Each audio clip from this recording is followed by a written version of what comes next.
What's up? I'm back with another video, and I am so sorry I'm a little late, but whew, that process was no fucking joke. But your smile play a big part in why I want you. For your love, it ain't no telling what I want to. Yeah, you bad, I guess that's why they hating on you.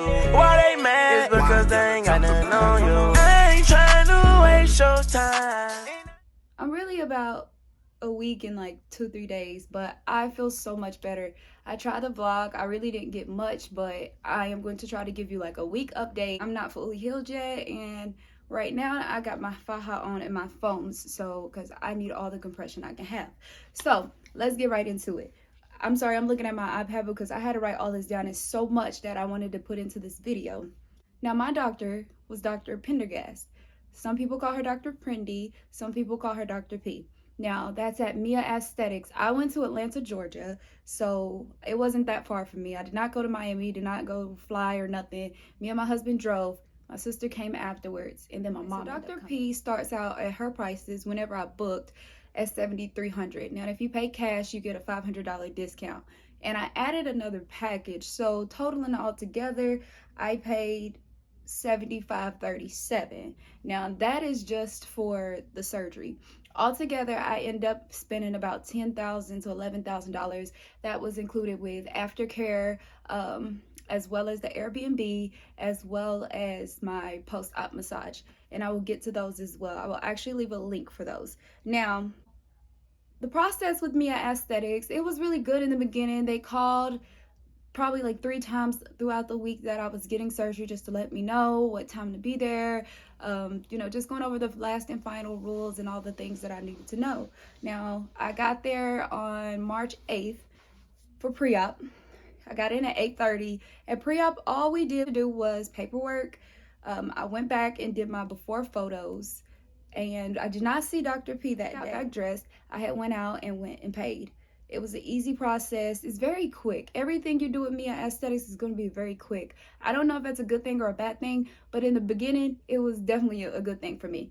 Now, the Airbnb, I ended up checking in right after that. I'll actually leave a link to her Airbnb, but it was in Decatur, Georgia. Now, it was 2 bedrooms, 2 baths, but in one of the bedrooms, it was an additional bed. So it was really roomy, comfortable, kitchen's nice. She is very, very sweet. She communicates. She's even left a little gift. Let her know when you book that you are going to go for surgery. And she definitely worked with the dolls. Now, it was just 5 minutes from the Kroger's, so that was very convenient for me and my family because that's where I got my prescriptions, and then we stayed there for about a week. So, just to shop, cook, all that. And then it's only 10 minutes away from Mia Aesthetics Atlanta. So I definitely highly recommend that. Surgery day, pre-op time, it was like at 5:30, I want to say 5:30, 6 a.m. I had to be there. Now, okay, sorry, I had to sit that down because I didn't feel like I was doing that good enough. Okay, so at the pre-op, first thing they did was a P test. And then after the P test, I went into the room and the anesthesiologist came in. He inserted my IV. It was very quick, very fast. He was very thorough. He talked and let me know about what was going on and what was going to happen. Also assured me that he would be there every step of the way as far as the surgery. So if any other complications or anything happen, I guess as far as people waking up, he'll always be right there during the process. So that kind of made me feel a little bit more comfort. So right after he left, Dr. P came in. She's so sweet, love her to death. Granted, I know a lot of people say that she's just like very straightforward. I do feel like she was pretty straightforward, but at the same time, she was very sweet. I mean, she knew that my sister was there to be my caretaker. I left my husband at the Airbnb with the COVID rules. Nobody can come in at all. So whoever your caretaker is, they will have to sit outside and wait. But with Mia Aesthetics, they definitely call them every step of the way. Once you get put under, once the surgery starts, once you get out, once you wake up. So they're always keeping in contact with the person who will be there. My sister just waited outside in the car. It was no problem. I want to say surgery was about 3 to 4 hours overall. That's me going into the building, getting set up, and even post-op. She asked what did I want. So I showed her my pictures, but granted, I did not want to be like anybody else. I was just trying to give her the ideal shape of what I wanted. And she asked me, was like, so how do you feel about your butt? I don't have one for one. But I honestly, the only reason why I really wanted this surgery was for my stomach and my love handles. I had 2 kids and I eat. I love to eat. I ain't gonna lie, I can't even blame it on them boys, but but yeah, I definitely wanted my midsection. That was really my main thing. Now, she did give me a wagon though. I ain't even gonna lie, but I'll show y'all at the end of the video. I will do a body reveal, but keep in mind, I am only like a week in a few days, so I will definitely shrink a little bit more. I'll probably lose a lot more swelling, as well as my stomach will go down because I still have a little fluid and swelling. Now, surgery room was cold as hell. I was so nervous. Once we talked about the look that I wanted, she got up, went and checked to make sure everything was ready and set up. She came back and we walked together to the surgery room. It's very cold. It's very scary, but she was very like reassuring that everything was going to be fine. So like I really trusted them. If you look into this surgery, definitely look into the doctors that are going to do your surgery so you can really have trust and faith in them. Granted, yes, I was on that table praying, but at the same time, like, I knew her history, I knew her background, and I really trusted her a lot. Like, I really did put my life in her hands, and I'm glad I did because I made the best decision. Get in the surgery room, I sit on the table, they strap me in, I'm looking up at the light. Almost at the point of freaking out a little bit because I mean, you strapping me in now, like what the hell? But the anesthesiologist guy came and he was like, "So, what trip would you like to go to if you ever had the chance? What trip would you like to take?" And I'm like, I think I'd like to go to Jamaica. He tells me, "Enjoy your trip." 2 seconds after that, eyes dropped. I was out. I did not remember anything else, like except waking up from the surgery. I was in the post-op room. Now, this is kind of where I really have a little issues with. Now, with post-op, I woke up on my back for one, and I needed oxygen. I don't know what was going on really, but I woke up with them having the oxygen mask on my face telling me to breathe. So after I woke up and I finally got myself back together, I had to turn myself over, which they asked me to. I didn't just up and like, hold on, let me get off my ass. So she was like, come on, I need you to help me turn yourself over. So I just went on ahead, pulled the bed and turned over myself. I'm the hard-headedest person. I'm so hard-headed. Like, I know even with this process, my husband keeps telling me to sit down, ask me if you need something. Even my parents, well, even my mom and my sister, she might as well be my damn parent.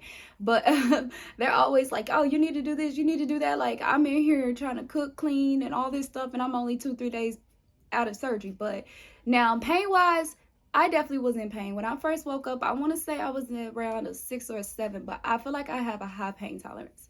Now, they called my sister and let her know that I was going to be out. Now, with the post-op, I do not feel like you get enough time to actually recover. I was in one small room and it was just curtains separating me and a few other girls.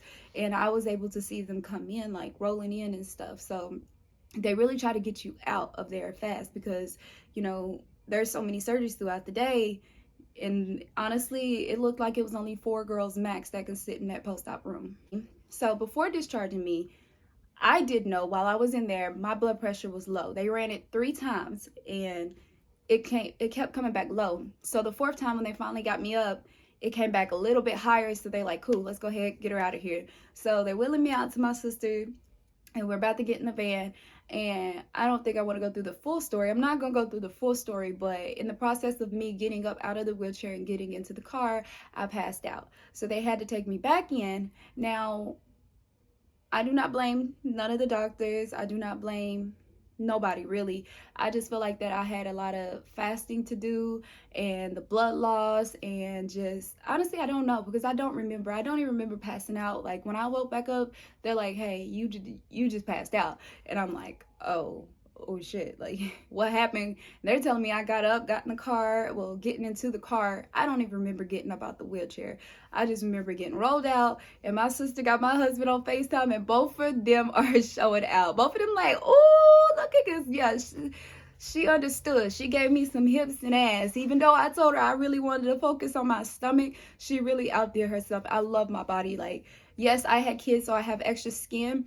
I don't care about that. Or I'm not the one who want to go out here and be in a 2-piece. Like, I'm married, happily married. So I'm not about to sit out here and just be showing out. I just wanted to be happy within myself, look good in clothes, just so I don't have to get out there and walk around like this all day, or just, feel uncomfortable.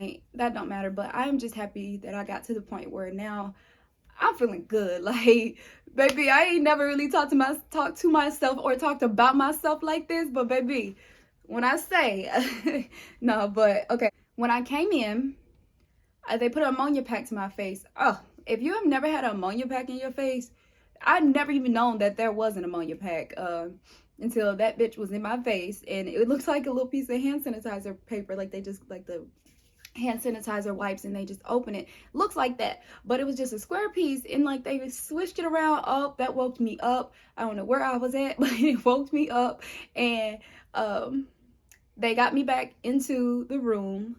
And Dr. P came back. Now, that's one thing I can say about her. She definitely came back. Now, with these surgeons, they have about 6 to 9 surgeries a day to do, and they get you back to back, back to back. So there was another woman, I personally know her from the surgery group.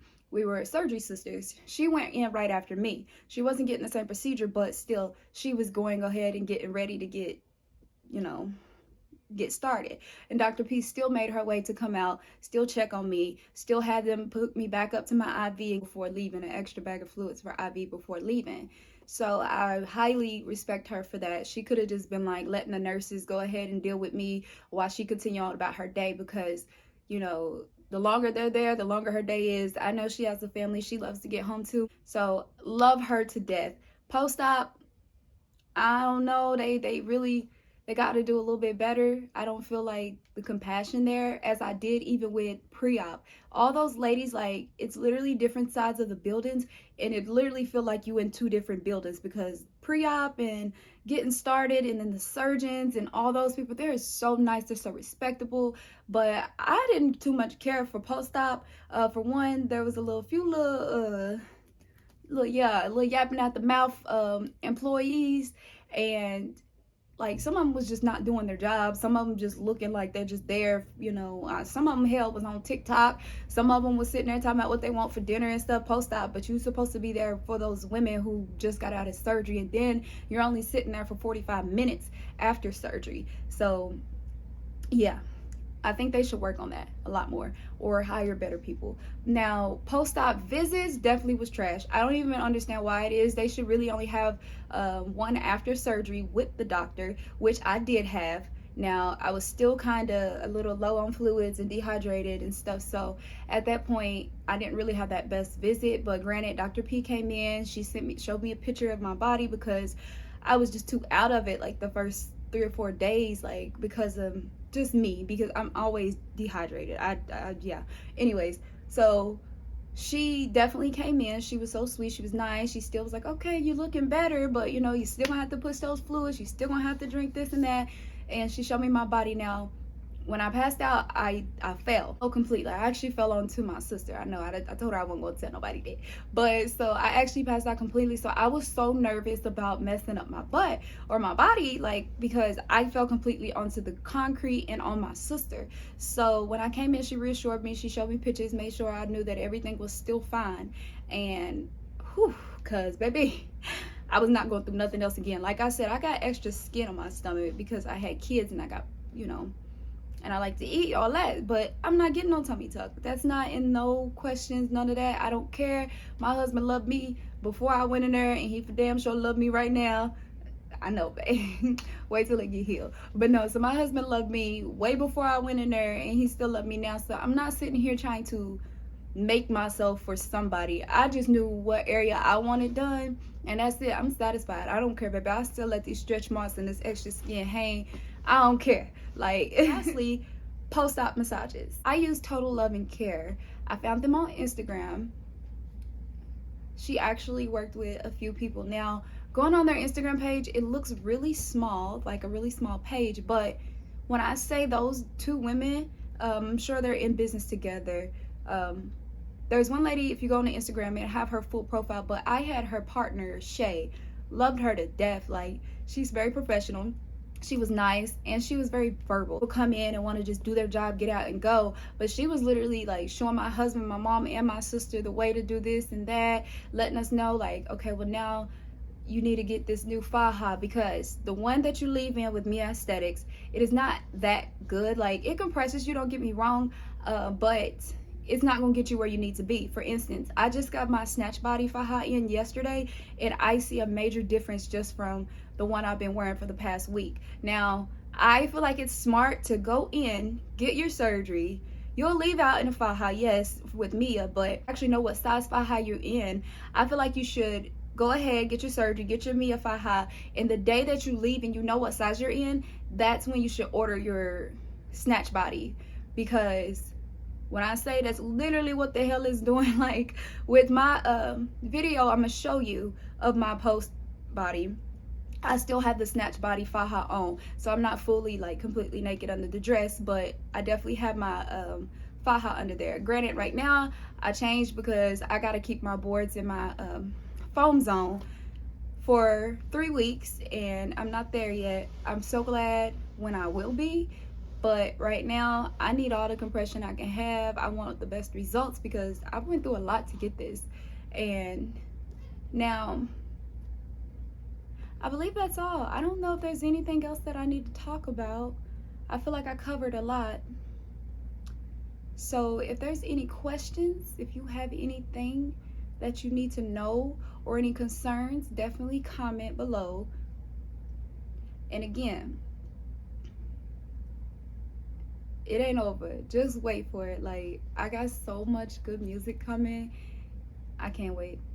Like, I'm about to shock the world with this one, baby. Y'all stay tuned.